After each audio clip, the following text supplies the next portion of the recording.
It's great to have you joining us on Radio Free Georgia's In Tune to Nature program. I'm host Carrie Freeman, coming to you in January of 2025 from Atlanta in the Muskogee Creek Territory and former range of the Red Wolf in the foothills of the Appalachian Mountains. Today, we're going to be talking about the concept of animal dignity. Those are two words that don't often get put together. We only hear of human dignity as if it means we are dignified because we aren't animals. Yet we humans, of course, are part of the animal kingdom and not the only animal species who possesses a dignity that should be respected. We will talk about this radical concept with our guest, award-winning British author and animal advocate Melanie Challenger, who has a new edited book out on animal dignity and has just worked on a project creating a declaration of animal dignity signed by hundreds of experts, including yours truly. The website for that is animaldignity.info.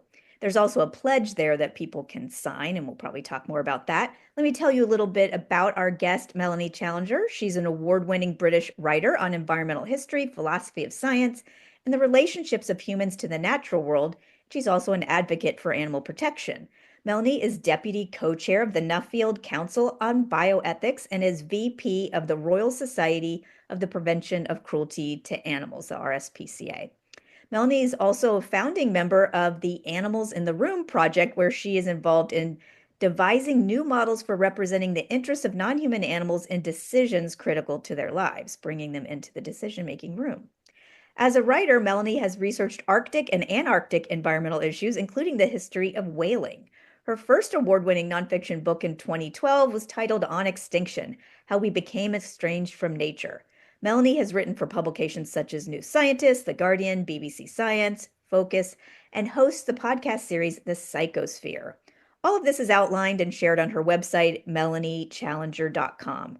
You may recall she did an In Tune to Nature show with us last year, discussing her insightful 2021 book, How to Be Animal: A New History of What It Means to Be Human. Well, Melanie has a new edited book out that we'll be discussing today called Animal Dignity: Philosophical Reflections on Non-Human Existence, which is related to a larger project she co-leads, an international declaration on animal dignity, found at the website animaldignity.info. Welcome back to the show, Melanie. Oh, thank you for having me back, Carrie. I'm delighted to be here. Well, let's start by asking what got you interested in the topic of dignity as something that could be applied to other animals, or just kind of an important concept you wanted to work on?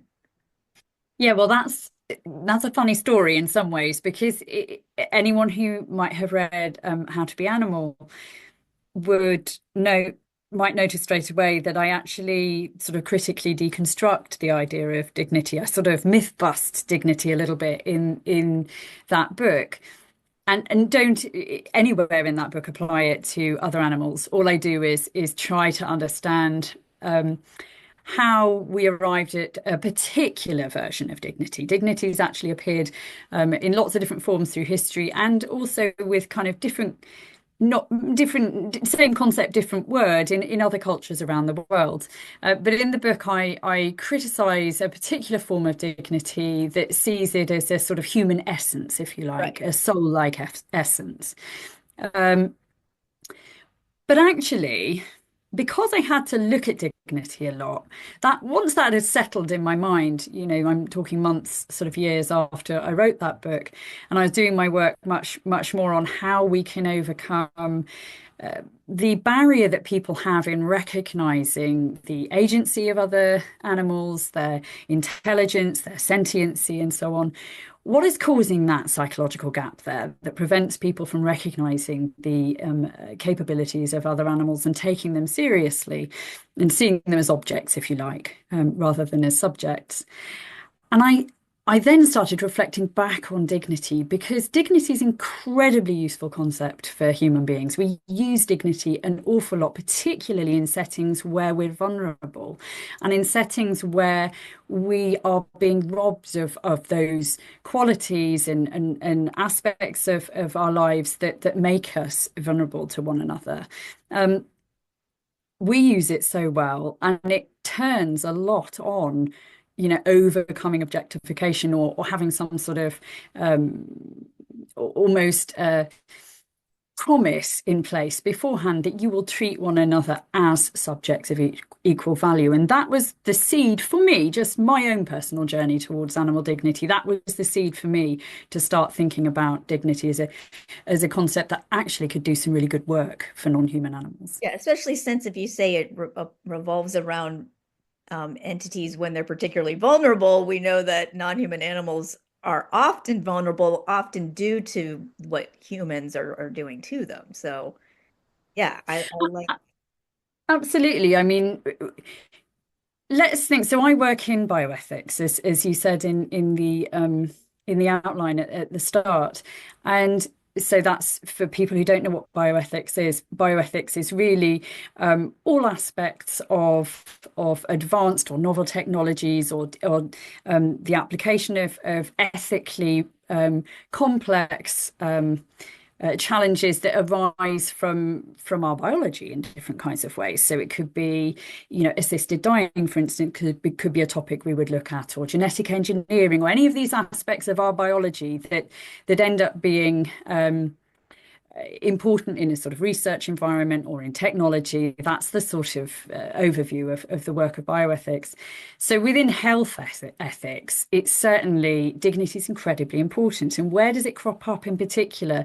In hospitals, for example, in hospices, in environments where we are particularly vulnerable, and where we're vulnerable because of our sort of biological being, if you like, and the power structures that are in place in those settings. Care settings is another, for older people, people with dementia, people with disabilities, school environments, universities, all of these environments where we can find ourselves physically and emotionally vulnerable are places where dignity gets invoked a lot. And so when you think about one of the most striking things in the relationship between humans and non-human animals, most particularly in our food systems, for example, is that the power is very much not in the favor of non-human animals. And so the animals and their biology and their bodies and their well-being are incredibly vulnerable to those sorts of power systems. And that's something that I think dignity allows us to see where dignity can be used as well as where it has meaning. Yeah, that's a good insight into this also because animals are so often imprisoned, and prison would be another place where human dignity would come up a lot. I think of like also those Abu Ghraib photos from years ago where some of the United States soldiers had stripped down some of the prisoners and were like pointing at their genitalia. It's just like, okay, that was a violation of that inmate's dignity. And so it's the prison system. And a lot of times, the way we have animals, even though people don't use the word prison to describe research labs or circuses or farms, essentially they are, held captive and they're at the mercy of somebody trying to make money off them. So, yeah, they're vulnerable, to being used in undignified ways. And this next question you've probably gotten at some of it already, but let's discuss what dignity means as a philosophical or legal concept for humans, and then how it could be applied to fellow animals besides humans. Yeah, so dignity, that was really insightful what you said beforehand, and just to pick up on a little bit of Okay. that, I think that sort of context The prison. gets us closer. The prison context gets us closer to starting to bring out what we mean by dignity. Because one of the charges against dignity is that it's fuzzy, it's unclear, it means different things to different people. I always think that's quite why do we particularly throw that at dignity? That could be said of consciousness, right? It could be said of rights for that matter. Yeah. It could be said of lots of these concepts that human beings have. It can be useful. Um, That ambiguity can be useful.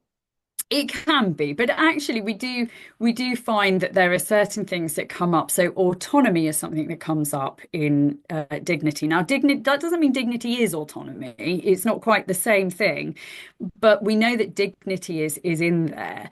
The degradation you touched on there as well. So that gets us closer to being able to understand what a dignity violation could look like. So that objectification, that stripping someone of their autonomy and degrading them in a way that could lead to further harms. So, for example, if you strip them of their clothes and you beat them and you make them feel like a lesser being, there's a greater chance we're going to lead to further harms, even really grave violations like murder that could follow directly from that objectification. And that's where we get more of a clear sense of what dignity is and what's included in the idea of dignity.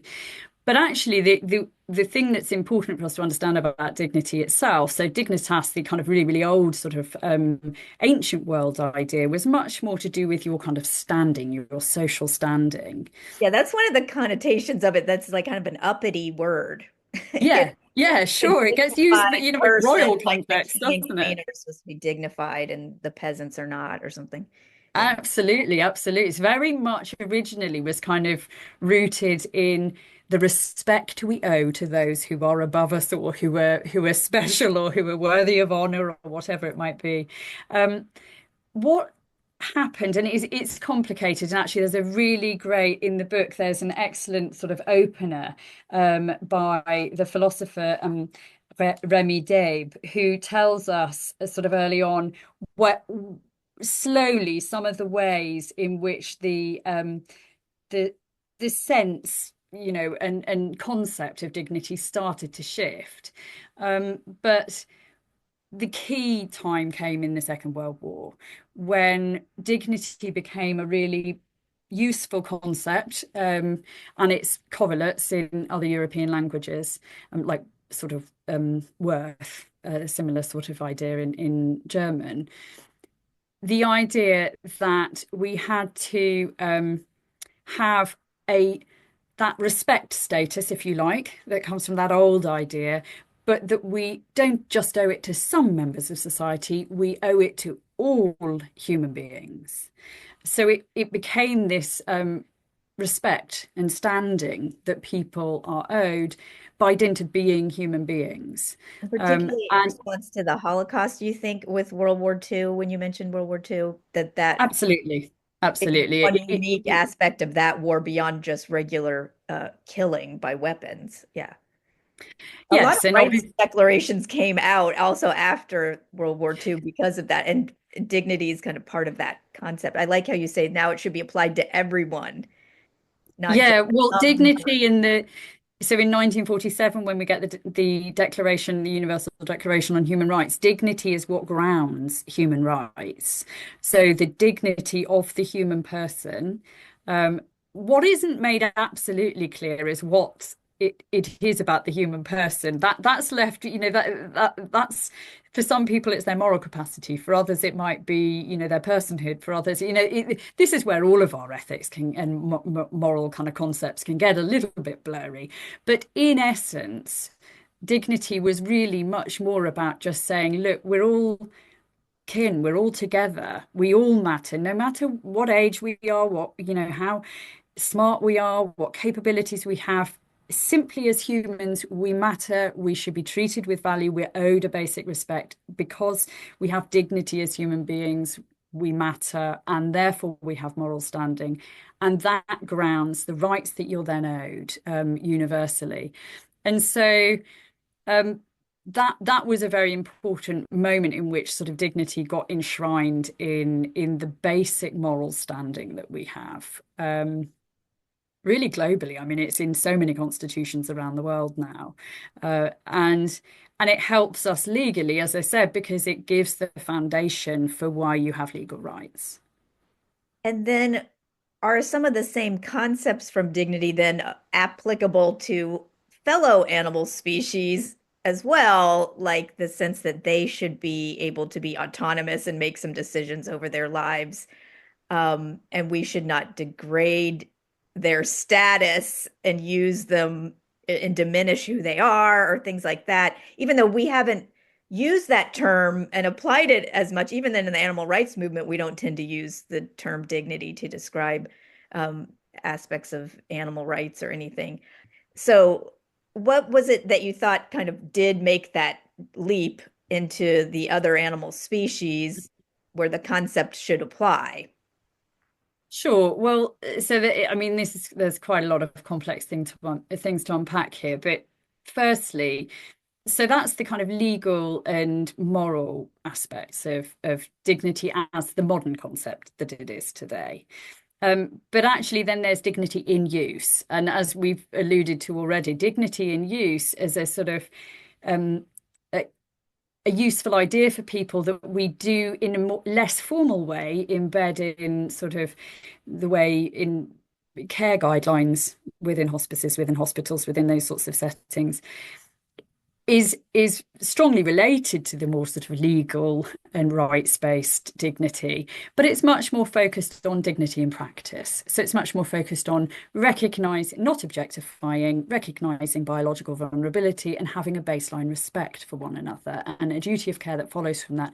And then more clearly being able to identify violations of dignity that come from dehumanizing someone, stripping them of their, placing them into vulnerable situations, exploiting their vulnerability, and so forth. Um, Now, that's where I think it can be very helpful for non-human animals. So, one of the things that is the I should say in the book that the book is the idea of applying dignity to other animals certainly doesn't originate from me. There are other scholars who had already raised this, the most obvious one being Martha Nussbaum, the well-known American legal scholar, but also Laurie Gruen, I could mention, Susie Kilmister. There's been a number of thinkers who have talked about the idea of dignity. I think Mary Midgley did also, going back Yeah. even further. And your book Um, is an edited book, so it contains a lot of different people's Absolutely. ideas about dignity. Yeah. And it's a Yes, and an what we argument. found, sorry, Carrie, yeah, what we found when we were when I was looking at the bringing those um ideas together. And I think one of the things that's important is that there was an attempt within the book to see what there was in common in these different thinkers and scholars who were writing about and deepening our understanding of the possible concept of animal dignity, but also allowing at this stage there to be some difference in the scholarship, which we would expect and is only right. There should be some debate about what it could look like, and that's how you're going to end up with a well-rounded moral or legal concept. But for me personally now, what appealed was what I think we know scientifically, what we can be absolutely confident about, and should not be controversial in the 21st century, is that animals have agency and autonomy. As biological beings, we don't have to think about human-like capacities like introspective consciousness, thinking about your thoughts. We don't have to worry about, what kind of sense of self they have. What they do have unquestionably, they're not machines running on a program. What they have as complex living beings is the ability to define what's good for them. So their bodies hold that information as biological beings. They know if something's better or worse for them. They are the kind of thing in the world for which things can be better or worse. We can't say that about an object. Things aren't better or worse for a table. It doesn't matter to the table at all. It certainly matters to an animal. It matters to a mouse. It matters to a chicken. It matters to a pig. It matters to a gull, whatever the animal is. There is no question that we know that. And we also know that animals can communicate that to us. They can express that in vocalizations, in movements, and they can also act on that. So they have agency, so they can move away from what they don't like and they can move towards what they do. Um, that is enough. Aside from the fact that we know many animals are sentient, are cognizant, and so on, aside from all of that, that is enough to give them moral standing. So and it also is enough to make them very vulnerable. It makes them vulnerable if they can't express their bodily needs, if they can't make choices that matter to them. that's how an animal can be imprisoned, if you like, as you said right at the beginning, versus a pair of shoes that can't meaningfully be imprisoned. There is a distinction there that matters. These are not objects in our world. And it's that baseline moral standing that comes from your those sorts of capacities, the fact that you are the kind of thing in the world that isn't a pair of shoes, but is an agent of some kind. That is what I think dignity can really help us get towards. Because dignity is about fundamentally a respect that is owed to you as a vulnerable biological being who has autonomy. Yeah, and when I think about animal dignity and kind of it's about them making choices for themselves, which is you getting at the notion of freedom and agency. This is just a small example, but since we who ha if you when you have a companion animal, you have a lot of control over them, but you can make them undignified. You can present them in different ways. And so I'll bring up an example of there many years ago, there's this dog parade for Halloween in my neighborhood. And so I decided me and my dog Elliott should participate in this. And so I decided, and you're supposed to dress like your dog or whatever. So at first I want us to be Sherlock Holmes and Watson. And so now it would be cuter if Elliot, my dog, was Sherlock Holmes. He's the one with all the character with the hat and the pipe and the like magnifying glass. But then I thought I can't make him have all that. He doesn't want to wear a hat. He doesn't want a pipe hanging from his mouth. So I decided I'll be Sherlock Holmes. I'm the one with all the paraphernalia. And I just put a raincoat on him because the raincoat kind of looked a little British because it was like tweed looking. And his raincoat is normal for him to wear. So I felt that was good for me to dress up more. And he Yeah. really didn't because I knew that he didn't want to be uncomfortable. And actually we won best literary couple. But so, but and like, oh, I have a little picture. I can show it only to, since Oh it's my you goodness. can't see, but anyway, but that was just an example where the concept of dignity came up for me in terms of like not making my dog feel uncomfortable or things like that. So I think for me, it's been more about like the humiliation or the shame that Oh yeah, was humiliation is the key factor. on Absolutely. on them. And can I read you something from my Human Animal Earthling Identity book? Because I was Yes. looking at a bunch of values that the Mm, social movements have in common. And of mm, course, the human rights movement and environmental movement bring up dignity a lot, and the animal rights movement mm, doesn't. But I was kind of wondering in the book, which came out in 2020, like, oh, can dignity be something that's applied within the animal rights realm? And I mm, was focusing more on like, yeah, the need for an individual non-human animal to retain self-respect and display strength in who they naturally are. Um, and I was thinking that when you acknowledge their ability to have feelings and want to make decisions and have capabilities, that acknowledging that is kind of one of the closest things. I'll just read you a quote I had on page 209. I said, dignity is the traditional usage in its traditional usage is something that is probably most applicable to humans, but other social animals have similar senses of self-respect and want to be powerful and free to act in ways that come naturally to them and display their strongest attributes. And I was attributing that to Lori Grun. And I said, and this cannot be fully accomplished by a lion held captive in a zoo, a chicken caged in a coop, a donkey hauling a cart, or anyone stuck in a tank, whether they be a killer whale, goldfish, or king cobra. Uh, then I'm just referencing Will Kimlicka, cautions that dignity should not be used as the rationale to secure human rights if conceived in a way that promotes species entitlement mm, mm. humans over undignified animals. Additionally, he notes dignity-based rationales often lead to dehumanization rhetoric that can disadvantage vulnerable beings in general. So anyway, that's kind of the only thing I have said about dignity in my book because I kind of didn't know what to do with the concept. Um, but for me, it focused more on yeah, what the animal themselves wants to do and like showing their strength and not being diminished was probably what the connotation, at least for me, that seemed most important. I think that's right. I mean, I think when the dignity flows from the not just the kind of animal, because animals like us are individuals, but the kind of individual animal that Their we're dealing with. personality traits, their Who skills. they are, exactly. Then there are certain core things that are there, not wanting to be degraded, not wanting to be humiliated, not wanting to be objectified. Those crop up again and again, and they crop up in lots of different kinds of um, versions of dignity, because there are versions of dignity in India, there are versions of dignity in Africa. That this is not a Western concept, actually. It has correlates in lots of different cultures, different name, but very, very similar idea.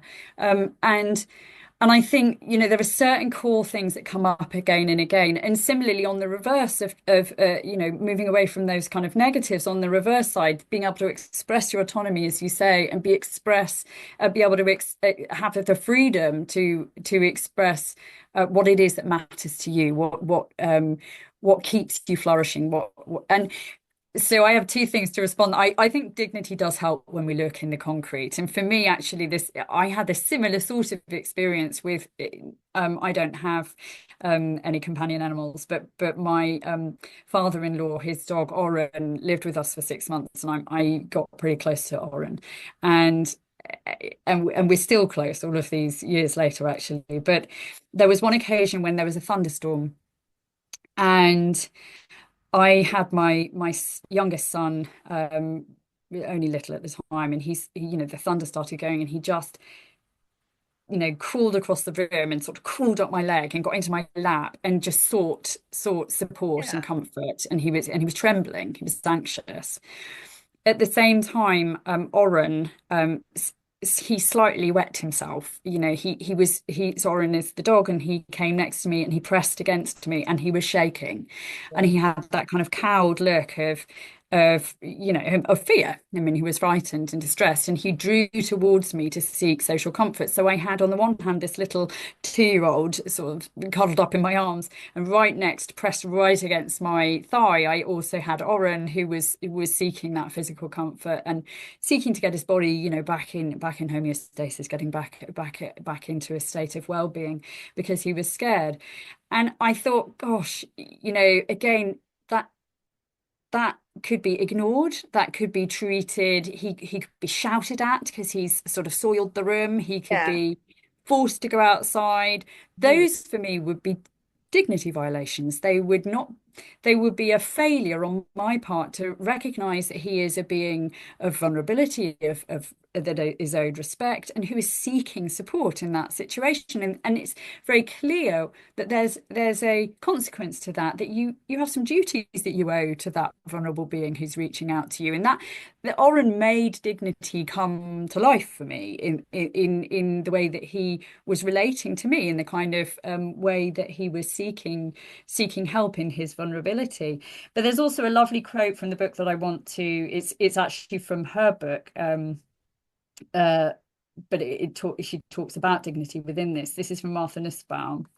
And I think, again, it helps us to get at the point that you were trying to make there about um, the way the dignity flows from the kind of particular characteristics of that being. So it's not about whether you're smart enough or you have it's not about thresholds of the sorts of things that, characteristics that you have beyond just the fact that you are your particular kind of individual biological being. And she says here, it's beautiful. We see that dignity intuitively when we watch dolphins swimming freely through the water in social groups, echolocating their way around obstacles and leaping for joy. When we see a group of elephants caring communally for their young and attempting to rear them in safety despite the man-made threats. Our sense of wonder is an epistemic faculty oriented to dignity. It says to us, this is not just some rubbish, something I can use any way I like. This is a being who must be treated as an end. I pulled that same quote Oh, from, did you? yes, I have it in my notes here because yeah, I like it. It's about like, yeah, when we can recognize the dignity when we see a dolphin Mm. being a dolphin out on her his or her own, jumping for joy or something. And so, yeah, and when I see my dog leaping and running so fast, I'm like, wow. But a rabbit has his own dignity. It's not just a lion or these huge, magnificent animals. A bumblebee or a fly can have dignity in the sense that they're doing their own thing, and just like, do Sure. we recognize it And or not? Yeah. absolutely. And we can see then the violation, can't we? It makes it clearer to us. So what happens if I don't want to distress any readers, but let's say I got annoyed with my dog, shot them and hung them up on the wall. It's horrifying, but that's what we Yeah. do to elephants when we're trophy hunting them. That's Yes. what we do to lions when we're hunting them. It's much easier to see that you have taken a subject in the world who is feeling, who matters, and you've turned them into an object. And that is a dignity violation. Yes. Um, If you're just joining us on Radio Free Georgia, this is In Tune to Nature. I'm host Carrie Freeman, talking about the concept of animal dignity and the International Declaration on Animal Dignity, found at the website animaldignity.info, a project co-led by our guest, Melanie Challenger, a British writer, philosopher, activist, and editor of the new book, Animal Dignity: Philosophical Reflections on Non-Human Existence. Um, Before we get to the actual declaration, I just wanted to follow up on the concept of avoiding dehumanization, because some people might be, Mm. and your book gets to that. I know we could spend an hour talking about this, but like the idea, some people might be afraid to have animal dignity because then that might diminish human dignity, even though Martha Nussbaum in that quote was saying all dignity is animal dignity. Like if we base it in just us being who we are as a species, then that would protect all of us, right? So that's one way Yes. that's important to look at it. Having said that, so dehumanization is a subject that I've been long interested in, and I've researched for many years. And there are some very good scholars out there who have written on this. I could point people to David Livingstone Smith as an example. He's philosopher who's looked very closely at this concept. But there are a lot of neuroscientists also, in particular, who've studied it, and psychologists. Um, there are different kinds of dehumanization.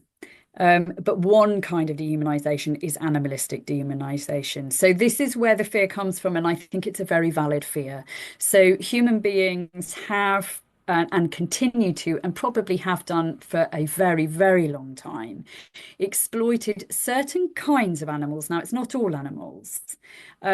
So if I was to say to my son, "Oh my God, you just look like a tiny little fluffy puppy right now," he wouldn't see that as dehumanization Yeah. because we generally have a positive concept of a fluffy puppy. Um, if I was to say rat, it would shift. So, So where we're dealing with animals that frighten us, kill us, or give um, illnesses to us, diseases to us, animals that we fear in some way or another, those tend to be the animals that we use to dehumanize one another. And it's a technique to it's actually very complex and works in lots of different ways. But in a simplified, sort of reduced form, what it is doing is getting rid of that moral standing. So it's getting rid of that instinct you might have as two social beings to care about one another, to value one another, and you're reducing one another, another person, to something less than human.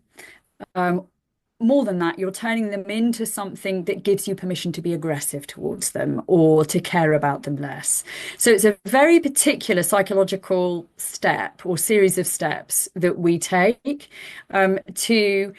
to alter the way that we justify behaving towards and thinking towards another person. animalize them, but in a particular way, because we're all It's a animals, very particular way, but absolutely. towards the animals we don't like and those that we then punish or use or exploit. And if you put them in that category, then you could argue become more exploitable. But we do But this there's as a kind of a weapon.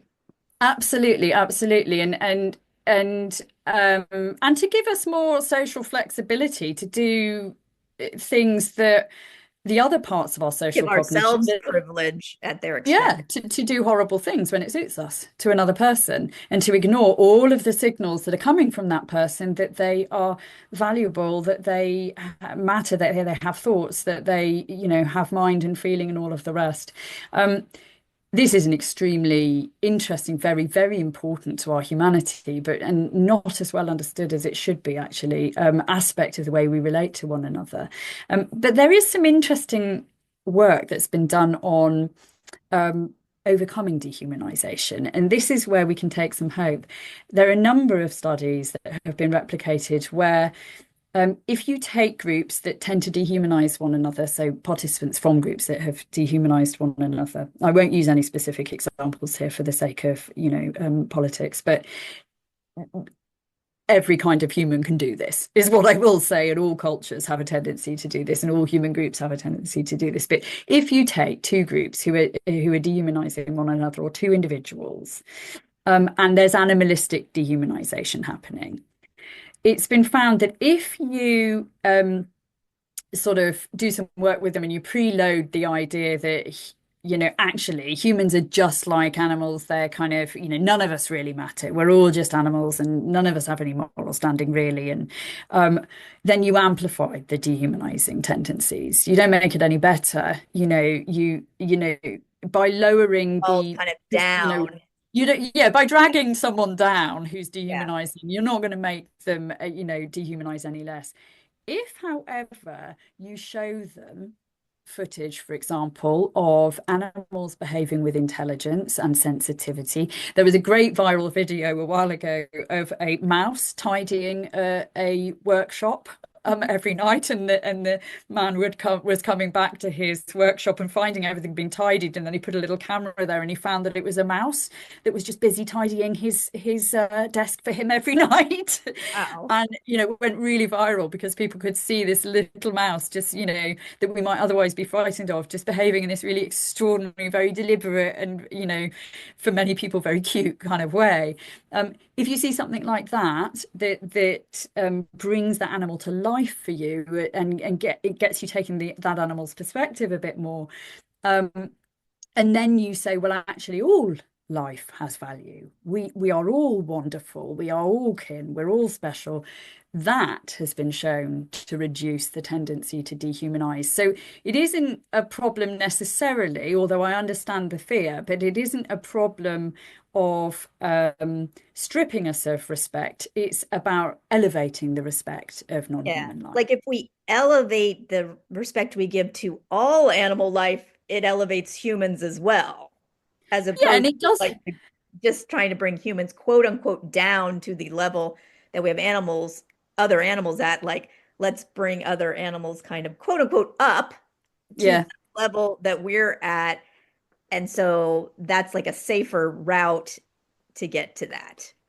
Yeah. Absolutely. And also another key fear here that I don't think we need to have is the idea that it makes us all the same. What one of the things I Value really like diversity. about dignity, Yeah. absolutely, like dignity is it properly understood is very much about the individual. It's not about just because that's the whole point.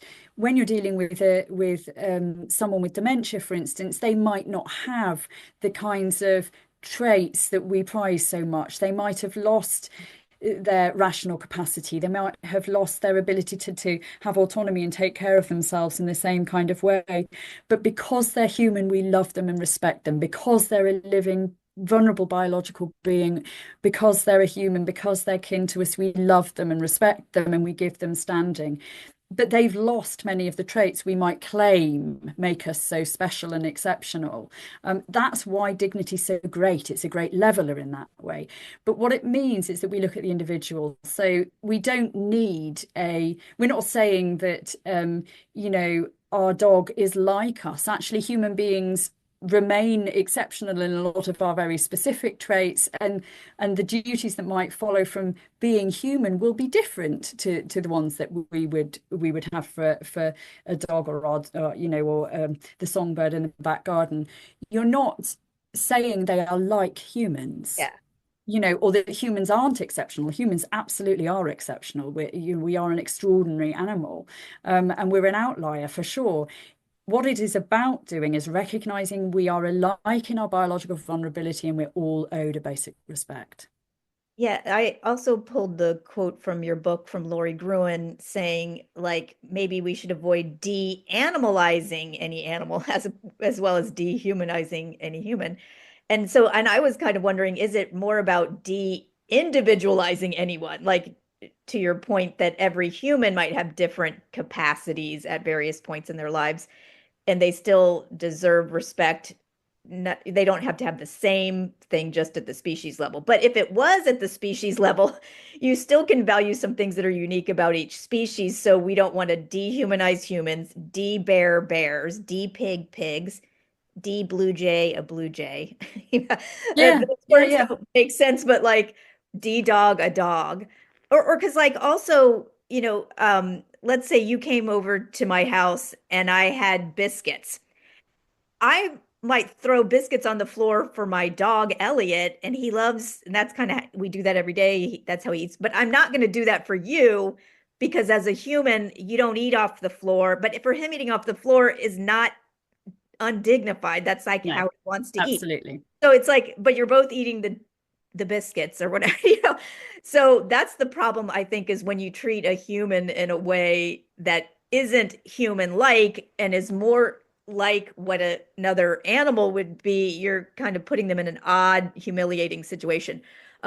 Or if I expected Elliot to eat with a knife and fork and he couldn't do it, my Yeah, dog, it's like that's humiliating to him. So it's like yeah, yeah. like that individualizing kind of part of it, I think is really Yeah, and there's a wonderful essay that I really enjoy in the book by Meera Bender, who's a philosopher in India, and she was looking particularly at a Indian correlate of dignity in prana ringing. So it's better to read her essay. She would describe it much better than I can, but it is very similar to what you're describing there. That in particularly in this region in southern India, where she lives, it's common to say, oh, don't ring, don't put food out for a certain kind of wild animal. Don't ring their prana. That's not the food that they want to eat. That's not how, they don't try and tame them. yeah. That let them be their own being on their own terms. And if you don't do that, you're ringing their prana. You're ringing their kind of inherent sort of. Obviously, it's a spiritual concept, Yeah. but but Kind it's of very respect. much coming. Yes, from this idea that you must respect a being and an individual as the kind of being that they are, rather than as what we want them to be or think that they are, or some set of criteria. I'm realizing we've talked so much about the philosophy part. I haven't left hardly any time to talk about your actual declaration on animal dignity. But can you just summarize for us? I know it's at animaldignity.info. Like, uh, what what is it useful for? Who is it for? And like, what are you saying in there? I know it's been endorsed by like 300 different experts and stuff, but you and some other scholars kind of drafted it. Yeah, so credit to Professor Becca Franks of NYU, and Ava Bennett Kempers, who's a legal scholar in Belgium. So, who were both authors in the book, I should say. So, immediately after, or maybe it was overlapping when we were doing the animal dignity book, a lot of us were talking about, well, okay, what next? Yeah. And out of that, and I can't remember now, and it doesn't matter in any case exactly who sort of had the idea Yeah. or where it came about, but there were a larger group of us. So that was the three of us who sort of really did most work on drafting, but there were a lot of other scholars like Danielle Sellermeyer, Professor Michael Rice. There were a number of scholars who were involved in editing and putting input into it. But it came from the fact that we were talking about, okay, well, what could this look like if we were to sort of firm this up? I think there's a lot more work to be done in that area, but the declaration is just a first step. So, what we tried to do, having done this first kind of book that brought lots of different scholarship on animal dignity together, because there are actually quite a number of scholars who are increasingly writing about this now. to bring that scholarship together. I hope that there will be more books on animal dignity. This is not the last word on it. So I hope it's just the first collected one out there, and then we get more books and books that argue against it. That's all healthy. That's what you want. Right. So that we At really least think talk about the about it instead concept. of ignore it, which was what we've Absolutely, mostly absolutely. done. But in the meanwhile, there were things that we had in common and that gave us a sense of how we could put some sort of concrete elements, some sort of ethical guardrails that could flow from this, and some legal pointers that could flow from this. So Ava obviously did most of the work in the legal direction, and Becca and I were looking more in the ethics side of it with the rest of our team. But it led to this declaration, and scholars, it's pretty hard to get them signed up to something, and we really weren't sure how this one would land, but we sent it to scholars all around the world who particularly have expertise in animal welfare, in animal behavior, in legal scholarship, and we ended up with a huge sign on, including most of our leading scholars, including Wilcom Litka, who you've mentioned, Sue Yeah, Donaldson, those sorry. sorts of Yeah. Yeah. absolutely, Christine Korsgaard, yeah, and so it's a great first step, and from that also then came some members of the welfare community started saying, well, what could this look like just for individuals or for organizations, Yeah. for instance? Should we have some actionable steps? And that led to the Pledge for Animals, which is just three simple actionable steps to treat other beings with dignity. Being careful of the language that you use. Be careful about the sorts of choices that you're making. And it all turns on really not objectifying other animals. So don't use it when you're talking about, Your day. exactly. And don't use pest, for example. You're talking about an animal whose behavior is problematic for you, might be causing a challenge for you, but don't objectify them or degrade them in certain ways. So it's very simple though, but those are just, these are the first steps that have sort of spun out from it.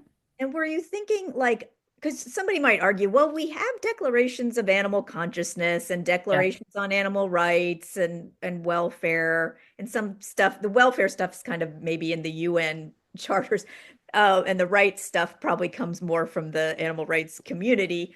But and the science community talks about the consciousness and capabilities aspect. Did you still think that there's something specific about the Yeah. dignity declaration within that whole context of animal protection declarations? Yeah, I think going right back now to the conversation at the start, what is missing is the moral standing, the basic moral standing that is owed, and the grounds for that moral standing. So the grounds are very contested. Some people argue that the grounds are there because for certain kind of animals because they're conscious. I certainly think moral duties flow from being conscious for sure.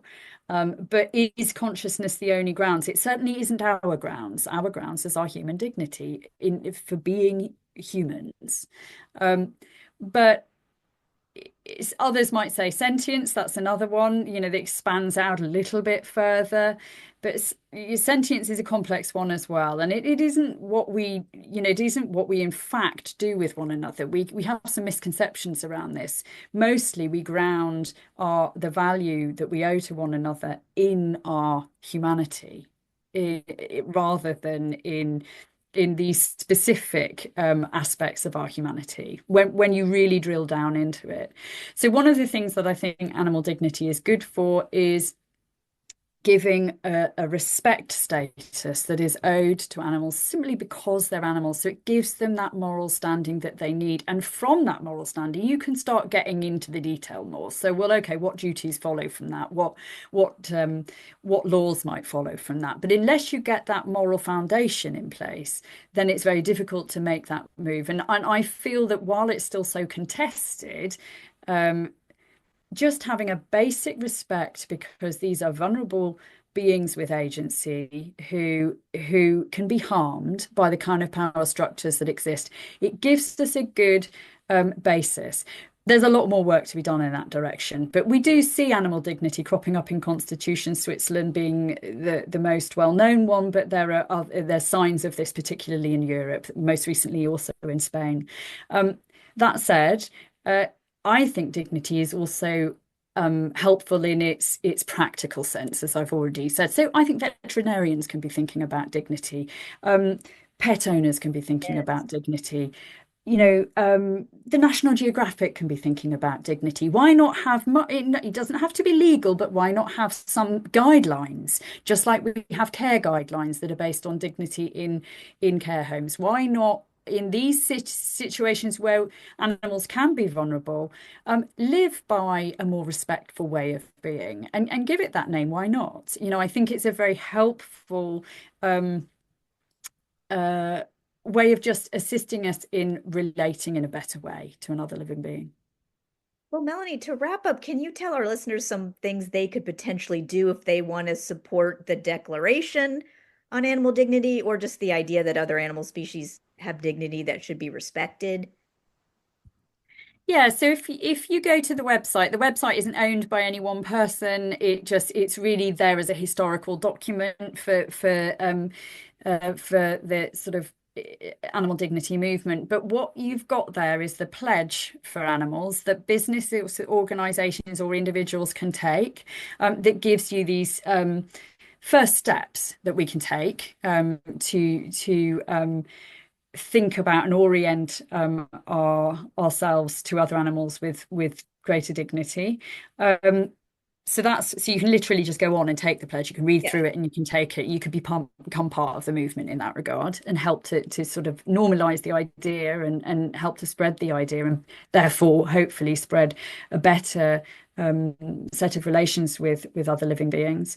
But the declaration is there now. The declaration's a little bit more technical. But what I really hope, I think anybody can read it and get something from it. It goes into more detail, but I also think that it's something that I would want scholars to be turning to and thinking, well, how can I refine this? How can I deepen this? How can I see how this could look in law? How could I see what this looks like in a constitution now? That I hope is a starting sort of founding document to help people take it in a more formal direction. So there's like an informal one, I guess, that anyone can grasp hold of on that website, and there's a more formal one, and I would hope that's what would come from them. And just my own thoughts about what we all can do. It seems like if you can help other humans in your network see the wonder of animal individuals thriving and flourishing on their own, or even when they're under our care, then perhaps they can appreciate their strength and resilience and unique capabilities and want to respect that. And we can do that when we're walking in nature or even just in our yards and neighborhoods. We can do that through photography and video of other animals in a respectful way, wildlife documentaries, celebrating animals in art and poetry, and also the kind of the legal aspect of when we support animal dignity, when we're standing up for the rights of animals to live freely on their own terms and not be interfered with or degraded or humiliated or used or exploited or used as a means to an end. So the idea that when anytime that any of us can imbue dignity on someone and allow ourselves to see it in them and then celebrate it in our culture, then we're supporting animal dignity, I would say. I think that's right. And I should say, something we haven't talked about, but um that often, comes up is uh if you are religious and you have a more religious concept of dignity, if you're Christian, could this be a problem to you? And um I think the if you are someone of deep faith in that way, the best resource is St. Francis of Assisi. Go to the canticles that demonstrate what it is, because I think that is a Christian concept of dignity. I should say that Professor Michael Rice is it gives the theological perspective Animal dignity book. on animal dignity within our book. We were very careful to make sure that we had people of all kinds of faiths in this book, and we have good presence for that, and people can turn to that. But I also just think that when you recognize dignity is not about stripping humans of what's wonderful about them, but is about, as you have just said so beautifully, spreading that wonder and respect more widely. Um, I don't see any conflict. That's great. Well, that's the end of our show, but I want to thank you, Melanie Challenger, for being with us again on Radio Free Georgia's In Tune to Nature program. And thank you for your philosophical insights and rights-oriented projects that help us discover how we as fellow animals should treat ourselves and our animal kin with greater respect. Oh, I'd come back anytime, Carrie. Thank you. And to our listeners, thanks for tuning in to In Tune to Nature, broadcasting every Wednesday between 6 and 7 p.m. Eastern Time, online at wrfg.org and on Atlanta radio station 89.3 FM. We post action items, news, and podcasts on the show's website, facebook.com/intune to nature. The views and opinions expressed on this show do not necessarily reflect those of WRFG, its board, staff, or volunteers. I'm one of those volunteers. I'm host Carrie Freeman, asking you to please support independent, non-commercial media like Radio Free Georgia. And remember to take care of yourself and others, including other species, recognizing the dignity in everyone. Thank you for listening. Cheers.